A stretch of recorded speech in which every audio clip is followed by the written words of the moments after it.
It's my pleasure to welcome back to The Truth Senator Colton Moore, a state senator from the state of Georgia, and he's gotten on the bad side of John Burns, the Speaker of the House. Well, let me tell you, the Speaker of the House has gotten on my bad side, so watch out. All right, Colton Moore, take us through it. It all started about a year ago when a resolution came to the Georgia on the floor of the Georgia State Senate honoring the late David Ralston, the former Speaker of the House of Georgia, and you weren't too keen on that, and you chose to uh, really do your job and go to the Senate well And with the and speak. resolution was to name a building after David Wilson. I have constituents who go to the college that this building was going to be named after. We got to think about David Ralston for a second.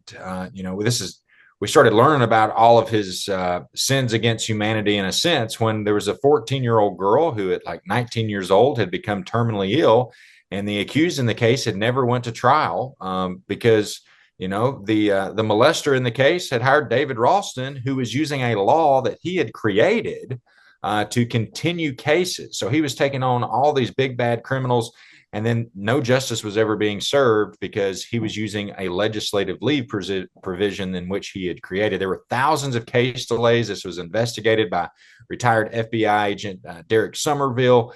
It was such a mess at the time. I was in the House of Representatives, was one of the 10 who had signed on to the resolution asking for the speaker to resign at that point. And I thought all of that was over, right? He passed away. We didn't have to open up those wounds anymore. And one day I'm sitting in the Senate, John, and the majority leader makes a motion to suspend the rules so that a resolution can advance through the process faster than it normally would. And the next day we could vote to name this building after David Ralston. And who And I'm was the majority leader at that time? the majority leader, right? Still is. Who? Steve Gooch, right? And Steve Steve Good. Gooch was the senator from Ralston's district, naturally. So I objected. And the lieutenant governor was like, oh, man, I don't know if I want to even recognize this objection. So I had to yell it out really loud. And I said, make sure that my objection is recorded on suspending the rules so that this resolution is, because I knew the next day the speaker's family was going to be coming over to the House chamber to be recognized at David Ralston's official portrait. So Gooch wanted to make sure that the Senate was doing something on the same day. And that's why he said, well, hey, let's just name this building after David Ralston. Okay, so then the Senate forces me to be put into this position to have to debate this issue in front of David Ralston's family. So then obviously Burns, that's what he says really upsets him. But I think there's a lot more to it than that. I think that's a quick political talking point that he uses. I mean, you got to think about this. Impeachment articles of impeachment were on his desk for about a year against Fonnie Willis, but he never took those up. I gave him a lot of grief for bringing a man dressed as a woman to do the invocation at the General Assembly, which, in my opinion, has no basis in religion at all. And obviously, he's got a grudge against me. Okay. So he said Colton is never allowed back onto the House floor again. And when I read the House rules, it kind of does say that the Speaker of the House can control who comes on and off of that floor. So I never challenged it. I never walked over there to the House floor. And then here we come into this General Assembly and we pass a resolution by the House, and then the Senate adopts it. And adopting it means they take the exact language coming from the House and they agree to it. It's unanimously decided by both chambers, creating a joint session of the General Assembly, right? So therefore, for the State of the State address, I now have a constitutional obligation. I'm compelled by law and the Constitution to attend the joint session, right? The purpose of that in government is the executive branch. The governor is there to explain what's going to go on and what is happening in the state of the Georgia at the beginning of a legislative session, so those legislators know what to vote on and what to propose going forward. That's my obligation to be there so I can get caught up and on track with what the State of the State address is. So as I walk in, guess what? They've got about 18 state troopers out there, John, to stop me from entering, taking orders from the doorkeeper who says he's taking orders from the speaker. And then the attorney for the Speaker of the House, the general counsel, this Keith Williams, He comes out and just body slams me essentially onto the floor. And then I'm getting arrested for obstruction of an officer. And all I'm trying to do is my constitutional duty, which is enter onto the House floor. So I missed the state of the state, but I'm living in a state of tyranny. So are my constituents in Northwest Georgia, because what type of world do we live in when an attorney for the Speaker of the House can push a sitting senator, a member of the Republic, to the ground and the senator get arrested for it? So let's back up a little bit. David Ralston, when he was a state legislator, I believe it was when he was a legislator and not the Speaker of the House, introduced legislation that effectively said that if you were representing a client in a court in Georgia and your legislative duties required you not to be able to prevented you from being able to make an appearance in court, that gave you an automatic excuse and a delay of the case. And so David Ralston, to be more clear there, he was the chairman of judiciary at the time, and he actually slipped this in during a conference committee of the House and the Senate. So the legislation had already been created, and then there's this smaller committee that basically kind of irons out differences between the House and the Senate, and a conference committee, which is appointed by both presidents of both chambers. So he was on that conference committee. That's where he slid this language in that he personally wrote that basically gave him this ability. So then he used that law that he helped write to subsequently get delays in not one, not two, not three, but many Thousands cases in which he represented the defendant or, the defendant either civilly or criminally, I assume. So on its face, it sounds reasonable enough that if you are a legislator and you have to make an appearance in court and your legislative duty requires you to be in Atlanta and you can't attend the court proceeding, that you could get a excuse and a delay in the case.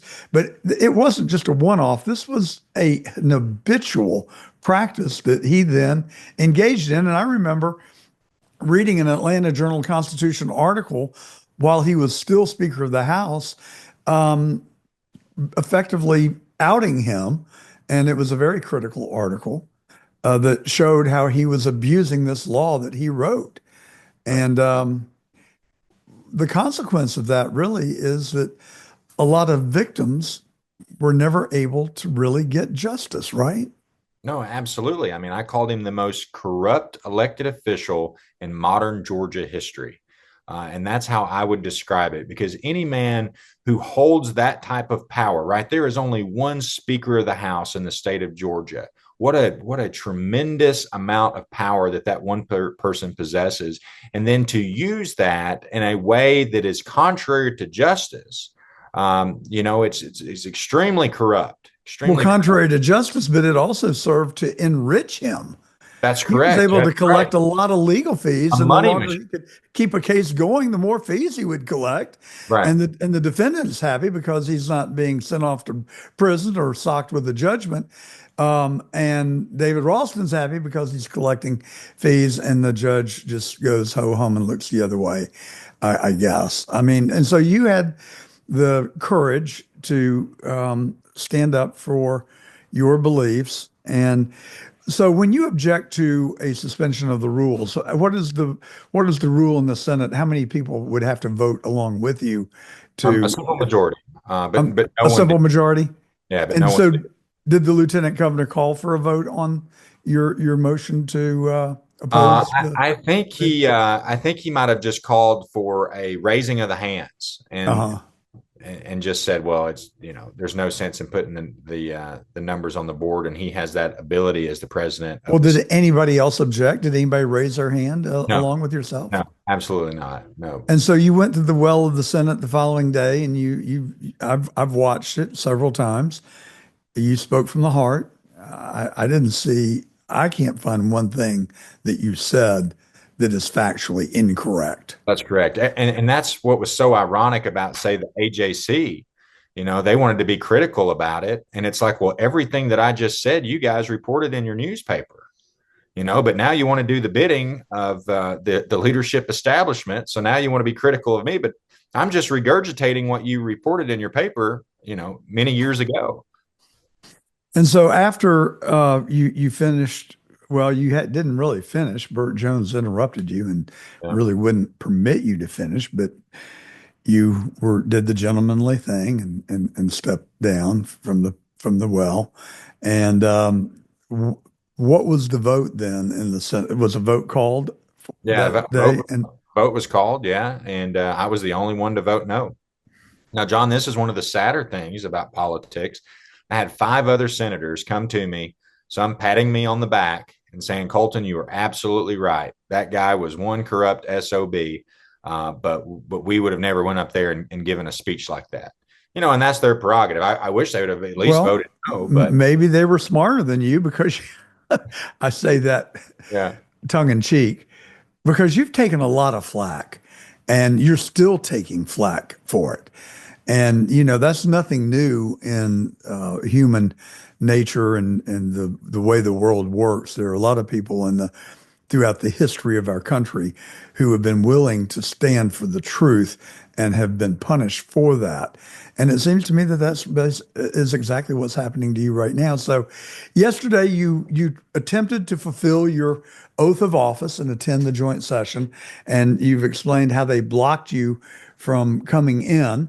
I saw you were body slammed by that guy. And I don't know if you've seen my YouTube video that I posted earlier this morning, but I called for the resignation of John Burns, as have others like David Cross, the second vice president of the Georgia GOP, and Mallory Staples, and Sally Grubbs, the chairman of the Cobb County GOP, has said that her telephone will not quit ringing and that she has not spoken to a single person who doesn't say that it's time for Burns to step down or to be removed from office. So, what are your colleagues telling you now?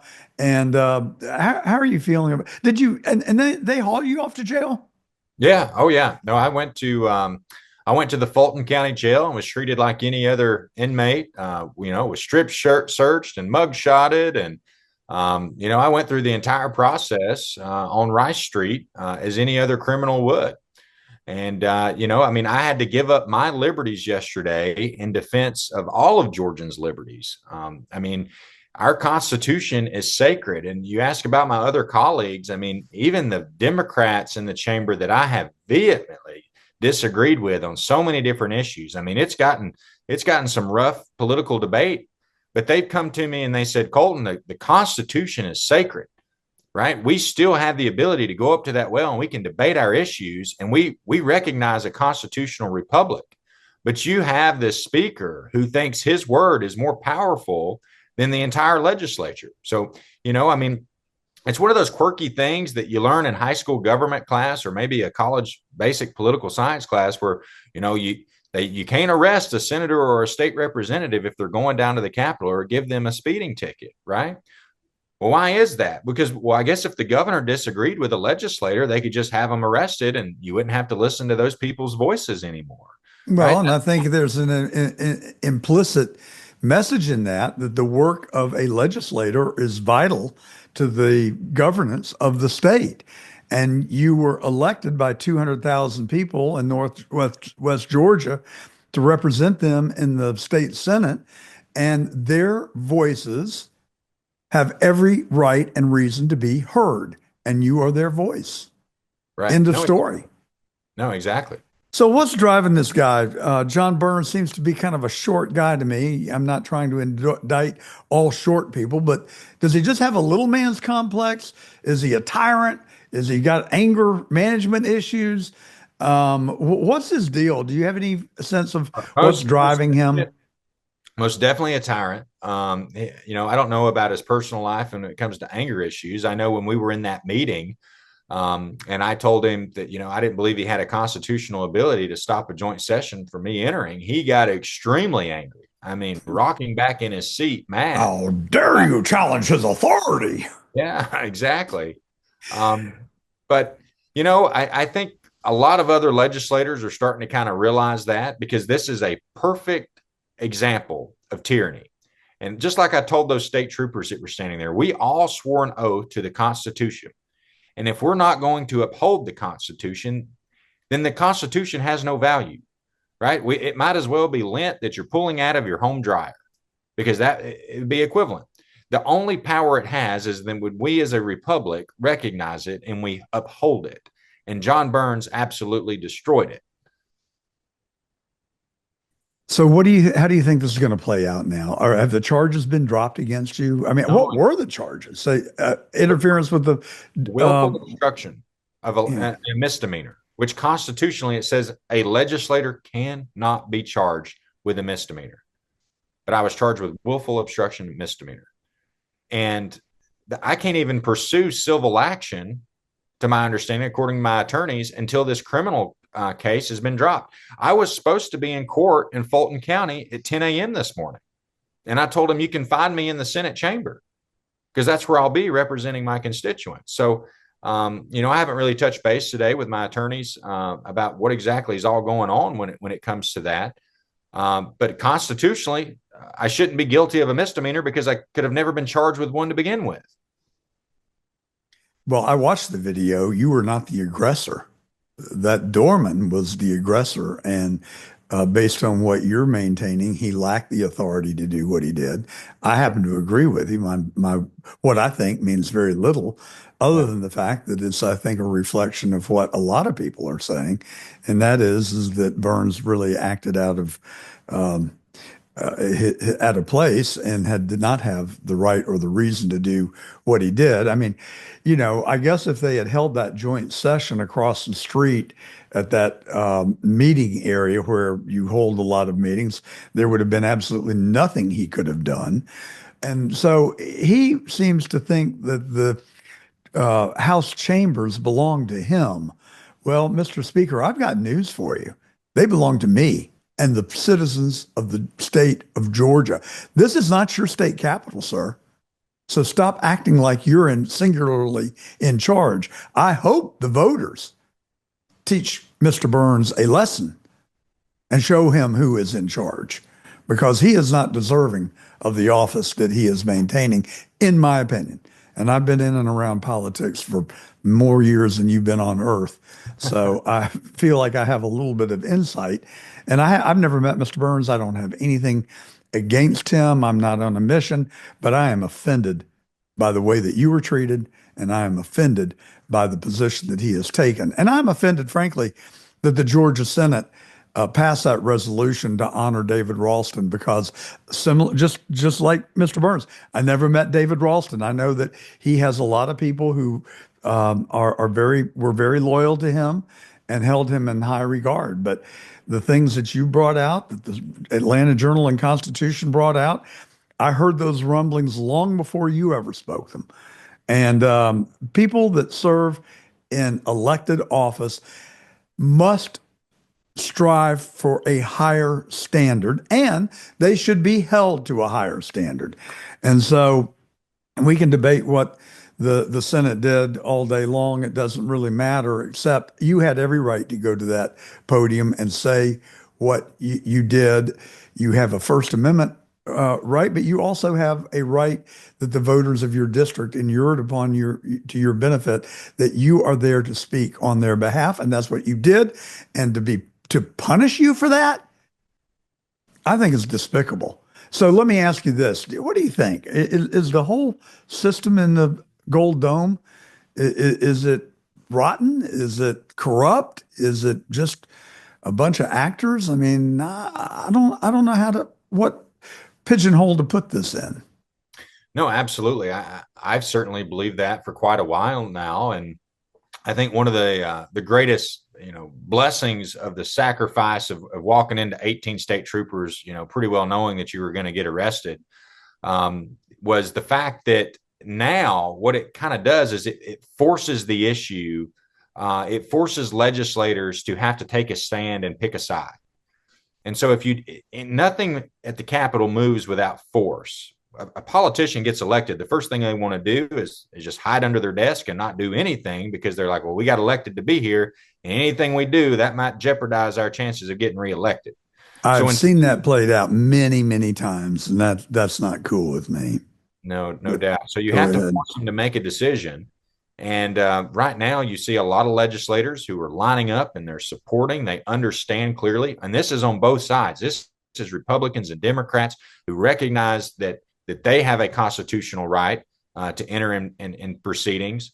And then you see legislators who say, you know what, I don't want to get involved in this. The Speaker of the House, he's right. Or maybe they think, I'm worried that he's going to come after me if I say anything. So what I like about it, what I think the blessing is right now That's is that tyranny, issue. by the Right. way. That's tyranny by definition. Speaker Burns is a tyrant. Well, so I'm trying to remember. Uh, you've been a troublemaker for a while. Good trouble. Good You, trouble. I like you. That gives me the privilege to pick on you. But you got out in front on an issue 6 or 9 months ago in President Trump's defense, and uh, he was very grateful to you for what you did. Refresh our memory on what that was. Yeah, that's right. It was actually more than a year ago now when Fonnie Willis dropped the indictment before the grand jury had ever concluded. If you remember that, there were 19 people charged in felony RICO, where they basically put Donald Trump and a bunch of others from across the country and made it look as if they were an organized mafia. We were charging them under mafia laws and essentially wanted to put all of them in jail for the rest of their lives. Many of those individuals ended up having to spend hundreds of thousands of dollars on legal fees to try to protect their freedoms. And, it was all based on such fraud. I mean, these individuals were questioning the integrity of an election, which they have a First Amendment right to do. And she decided to create a chilling effect on all citizens in Georgia, and saying that if you try to do this, well, I could potentially put you in jail for the rest of your life. She was a domestic threat to our Constitution and our state. I take that oath to the office extremely serious. I mean, that's just like me walking into the House chamber yesterday or going after Fonnie Willis. I believe she was a domestic threat to the Constitution. My constituents didn't like the fact that their tax dollars were funding that type of nonsense, and I wanted her to be investigated. And the first question I wanted to know was, why did the indictment come out before the grand jury ever concluded? When people said, well, why does that matter? Well, was she judge shopping? Did she know the next judge on the list would be beneficial to her, right? Judge McAfee.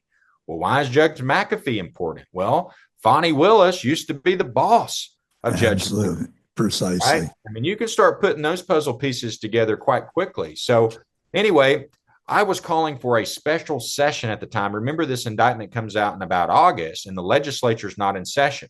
So in order to take immediate action, the legislature would have to call a special session. And we could investigate, we could defund Fonnie Willis and hopefully put an end to the nonsense. And my my Senate Republicans, they were acting like House Republicans, I guess I could say. They decided that it would be more beneficial to boot me out of the Senate caucus than to boot Fonnie Willis out. And it was such a sad day then. I can remember sitting in front of, Senate caucus leadership when they were deciding whether to boot me out of the caucus or not. And I remember telling them, gentlemen, before we leave here, we might as well go down to the National Cemetery and just go spit on all those graves. And this one senator comes undone. He goes, how dare you say that? He goes, my grandfather fought the Nazis in Germany. And I said, Senator, my granddad fought the Nazis in Germany too. And both of those men didn't go over there and risk everything for us to sit on our dead butts and not do anything about Fonnie Willis. There was another member of Senate leadership in there. He said, well, you just don't understand how this works. You're not an attorney. I said, Senator, you need to take your legal cap off, your lawyer cap, and put on your senator cap and recognize that you in the legislature are the only true check and balance to a rogue executive in Fonnie Willis.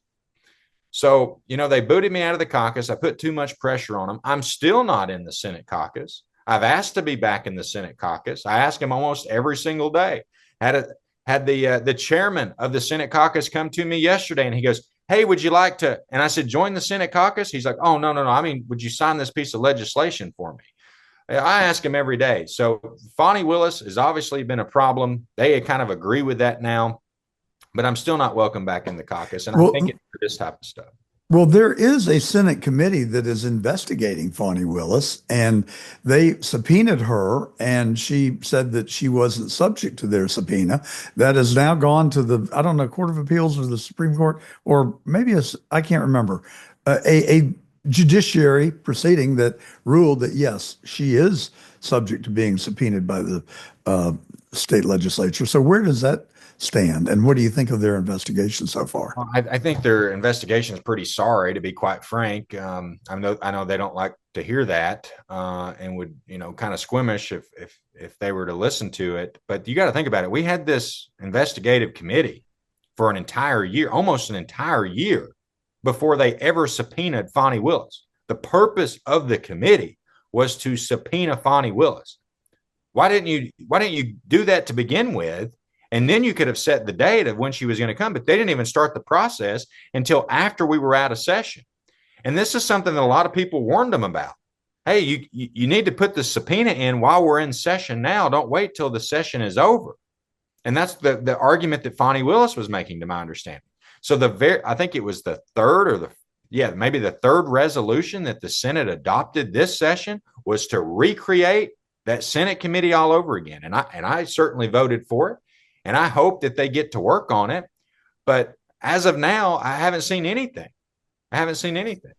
Well, it just seems to me that we're infected by this disease that I see at the federal level as well.